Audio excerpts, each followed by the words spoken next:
ها څنګه چې ما تاسو وی ګرانو کتونکو امریکای صدر چې کوم منځوري ورکړي په ایران باندې او د ایران صدر ورته دا ویلي چې د اسرایل صدر دی وخت کې د یری ښکار شوی دی نو د امریکای نه خیرات غواړي او امریکای ته چې کوم دنو هغه ډیر زیات دغه شوی دی جنگ غټ دغه تر رسیدلی ځکه چې د پېټرولو دی وخت کې قلت پیدا شوی دی او موږ ته دا قلت پته سن لګي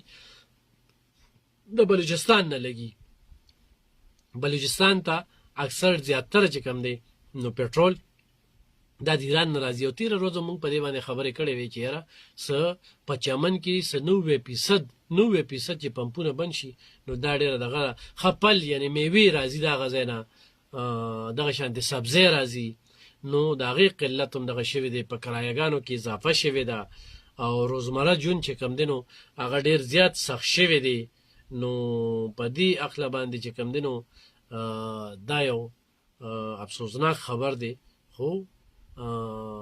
جنگ دی نو جنگ کې خدا راځي جنگ کېږي او جنگ د اسرائیلو سره دی خو د اسرائیلو نه دی وخت کې واروپار خطا کړی دی چې د دې امریکای ته بار بار چې کم دی نو دغه کوي نو خو واروپار ته خطا کړی دی او الله پاک دې برې ورکړي زموږ دعاګانې ورسره دي قوم ته موږ دا وایو چې دعاګانې به کوو اوس ګرانو کتونکو اکثره خلک د دې نه خو نه خبر کنه چې پاکستان ولې دې کې کار نه کوي نو پاکستان خپل کار کوي پاکستان په خپل طریقه باندې لګیا دی هغه انډیا سره چې کوم جنگيږي نو شاته اسرائیل دی دلته خو د افغانستان بارډر کې کسان استعماليږي نو الته کې چې کم دنو آی روز خو تاسو نه زموږ فوجان شهیدان کیږي اولته کې من خطر لګیدل ده دغه د اسرائیلو بارډر چې د ایران بارډر چې کوم دی نو الته د بیلې شانتي دهشتګر تنظیم هغه دی وخت کې موجود دی او هغه انډیا چې کوم دنو سپانسر کوي او درا یو شمیر ثبوتونه چې کوم دنو هغه دا غي نه ثابت شو نو پاکستان دلته کې په خپل چې کوم دنو انخته دی بل دی وخت کې حکمت سره کار کوي دا نه چې د ایران اوالی سره چې هغه کوم موقف دی ناغه موقف ډیر سخت دی اسرائیل ته ډیر کلیر کټ ویلي دي چې غلطه کوي او تاسو د دینه وړه اوس ګرانو کتونکو رشیا برتانیا چاینا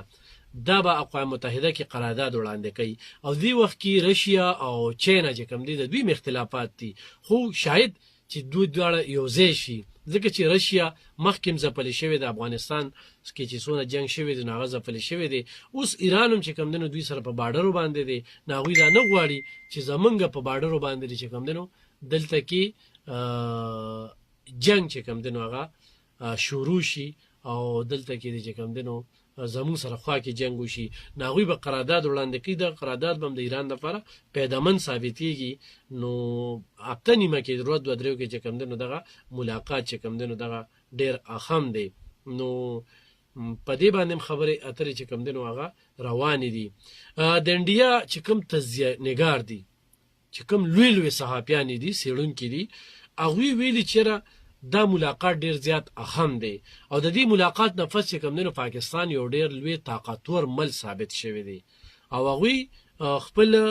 موزینه بار بار دا مطالبه کوله چې تاسو پاکستان یوازې کې او موزیم به چې قوم ته وی چې زه به تاسو خوشخبری وایم چې زه ډیر زر ده چې زه پاکستان یوازې کوم خو اګودي میډیا چې کوم دا اوس هغه ته ډیر زیات تکلیف دی چې دا سو شمو قوم سره کوم وعده کړی وي هغه خو پټه شوی او هغه چې کوم دنو دنیا خلاړه پاکستان سره ودرېدله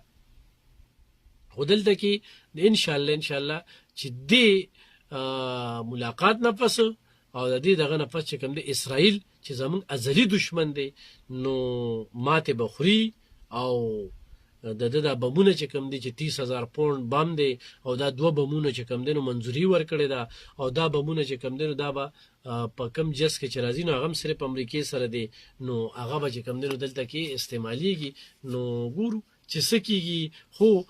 دا یو خبره یو واره بیا کوم چې ډیر خلک دا وایي چې منګه د اسرائیل او ایران د جنگ نه خبر ساتي نو اسرائیل دی وخت کې چې کوم دی هغه عمله کوي په میزایلو سره او تهران کې چې کوم دغه نقصان کوي خو دې وخت کې د اسرائیلو دننه چې کوم دی نو لوی نقصان شوی دی یو ډېره لویه حمله یې پې کړې ده طلبي چې کوم دی یو علاقه دلته کې کوم هیډ کوارټر دی هغه ولا وړاو کړی دی هلته کې چې کوم ما تاسو ته ووي چې 4 طبي مرکزونه دي هسپتالونه دي په هغې کې یو هسپتال چې کوم دی نو هغې کې ډېر زیات لاسز ورکړی دی او ډېر په لوی تعداد کې هلته کې نقصان کړی دی سټاک ایکسچینج چې کوم دی هغې ورله کرش کړی دی هغې ورله ویستی دی او 475 میلیون ټریلیون چې کوم دی نو دا نقصان یې ورله ورکړی دی او دې وخت کې د اسرائیلو پوجان چې کوم دی هغه ډېر زیات پریشانه دي چې دام د څه لیونیانو سره پله راغله خو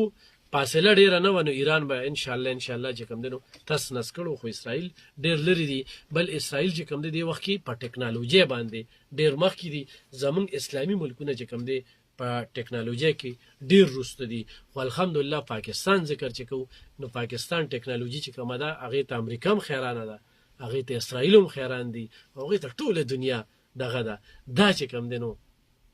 دې کې به یو وارې بیا ذکر کوو د ذوالفقار علی بټو بیا به ذکر کوو د هغه نه مخکې چې کوم دی نو د اټمي ساینسدان د هغه ذکر به کوو ورسره چې کوم دی نو بیا به د نواز شریف ذکر کوو چې په 98 کې چې کوم دی نو هغه کمې دماکې وکړلې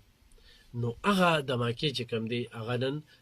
امریکا اسرائیل او ټوله یرولي دا دماکې چې کوم دی نو دا ایران هم کولې خو ایران سره داسې کول او هغه ټیم کې به بار بار چې کوم دی نو امریکې په پاکستان باندې پرشر روړو چې دا دماکې ونه کې دا دماکې ونه کې ولې چې هغه د ځان نه بل څوک نه مني چې بل سړی د اټمي طاقت شي خو پاکستان په 98 کې بهادري ښودلې ده موږ اصل کې خو سوچونه اجتماعي کړل که نه او موږ ښه ته خوب او بد ته بد وي نو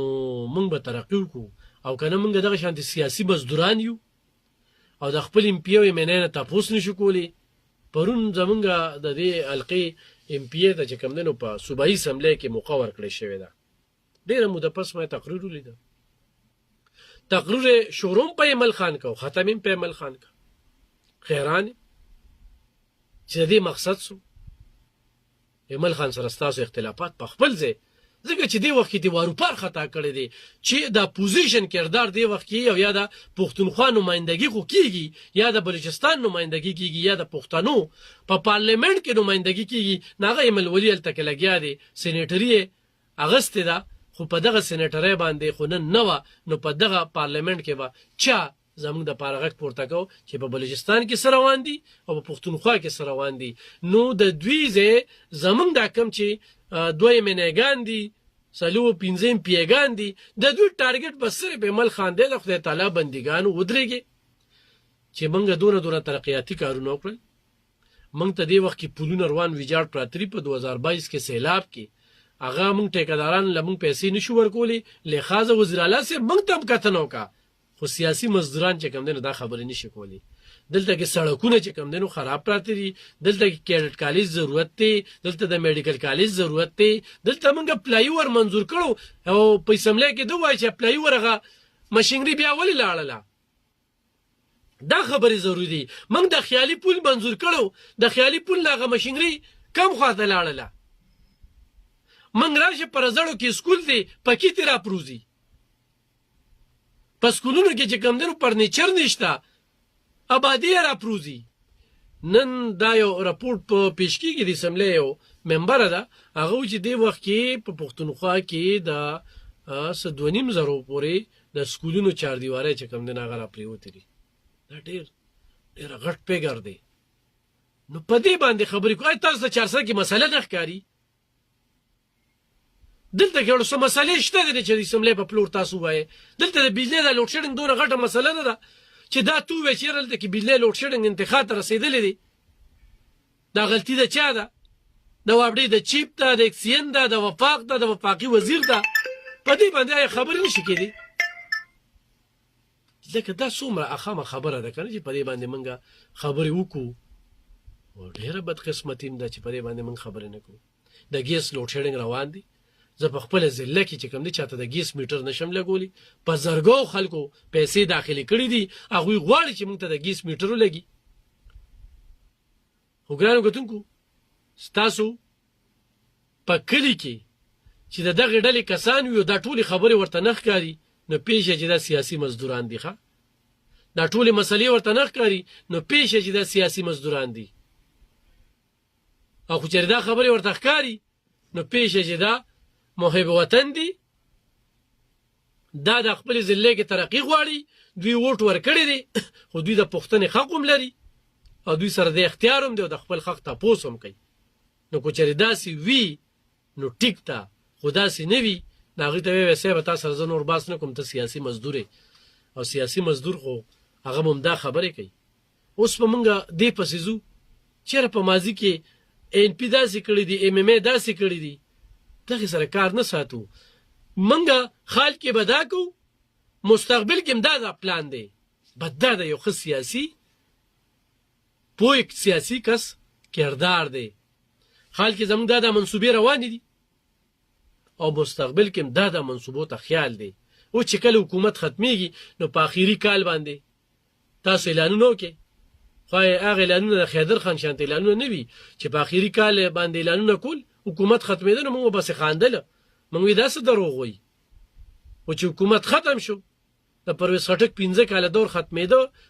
کومې خبرې چې کړې وې سپورټس کمپلیکس هم جوړ شو یونیورسټي هم جوړه شوه د چارسدې د چوک نه واله تنګي پورې دا لوی پلن سړک هم جوړ شو غني خان روډ هم جوړ شو دغه شانتې بټګرام ته سړک هم جوړ شو داسې نور یو شمېر منصوبې چې کوم دي هغه سر ته ورسېدلې نو بیا په دغه اخري کال کې سیاسي مزدوران ګرځي یاره موږ خدا د اعلان کړو که نه دې وخت کې پل پاور دی صوبایي حکومت سره اپوزیشن ورته د سره نشته دی چې څه غواړي هغه کولی شي خو بدمرغي دا ده چې نه غواړي چې هغه وکړي خپلو مفاداتو ته تکړه ناستي د قوم مفادات شاته شوي دي او سیاسي مزدوران ولا اسم لګیا دي پوسټونه هم وله کوي کنځلې هم ورله کوي بل ورله کنځیمو نو علب خان شیرپو خو ګرانو کتونکو دی وخت په سوشل میډیا باندې لایو دی د خلکو د رنګ رنګ ماته پرون یو کس ویره وي ته یو پارټي چې کمدن وي ته دا ټارګټ کړی ده زما ورته یې وروره تی راته ښه کار وښایه په ښه کار به یې خبرې کوم په ښه بده چې پیښې یم د دوی حکومت راغلی دی زما د سکول سره کار دی چې مسله ده ام پی ای ګرم ګڼم وزیر اعلی ګرم ګڼم هسپتال کې مسله ده ما ته سي ټي سکین نشته ما ته ام آر آی نشته ما ته پرې دوایانې نشته ما ته انجکشن نشته ما ته کلیونه نشته ما ته ډاکټرانو کمې دي ما ته د نرسانو کمې دي ما ته ټیکنیشن کمې دي زما مسله چا سره ده زه به د ان پی او د ام ام حکومت ته حکومت دی وخت کې د کومو نمونو دی د چا دی ما ته سړک خراب دی ما ته په سکول کې مسله ده ما ته دلته کې اقربا پروري ده ما ته دلته لا قانونیت دی ما دلته انصاف نه ملاویږي نو زه به چا پسې خبرې کوم یار زما ذموار څوک دی او ما چې لېږلی دی اسمبلۍ ته دا کسه دا د ټولې حلقې د خلکو ذموار دی چا ووټ ورکړی دی چا نه دی ورکړی د هغه ټولو ذموار دی نو دې ته به پاملرنه نه کوي ګرانو کتونکو بجلی لوډ شیډینګ ډېر زیات دی او نن په رزړو کې چې کوم دی نو خلک راوتلي مختلفو سیاسي ګوندونو مشران وو هغې کې طارق باچا چې دغه ځای ناظم دی او هغوی یې مشري کوله دوکانداران چې کوم دی هغه راوتلي بیا اکسین 400 سره ملو شو اکسین 400 ورته دغه خبر وکړه چې دلته کوم لاسز روان دی یا کوم کولډا کلچر دی کوم دغه دی نو د هغې مطابق چې کوم دی دلته 14 ګنټې لوډ شیډینګ دا قانوني دی خو بهرحال احتجاج رنګ روړو په هغې کې 2 ګنټې ورته لوډ شیډینګ کم که او 16 ګنټې یې ورته که احتجاج کوونکو واډې له دا یقین دخاني ورکړه چې دا یو مهمه خبره وه چې یاره موږ به سره په کونډه کلچر کې کردار ادا کوو نو دا خو چې ټول خلک په دې کې کردار ادا کړي نو دا یو ډېره مهمه خبره ده چې موږ تاسو له په دې کې کردار ادا کول غواړي او ګرمي نن انتخاب ته رسېدلې وه زما ټولو خلکو ته دا خواست دی چې ګرمۍ کې لږ شانتې احتیاط وکړي دوایانې ډېرې ګرانې شوي ډاکټرانو پیسونه هم زموږ د وس خبره نه ده بل ګرانو کتونکو التجا درته کوم سوال درته کوم مینت درته کوم زاري درته کوم خواست درته کوم چې خپلو بچو له دا چپس مه ورکوئ دا چپس مه ورکوئ دا چپس مه ورکوئ په دې یې خفه کې په دې دې وجاړي خو دغه جړا چې کومه ده دا به د مستقبل دپاره بهتره وي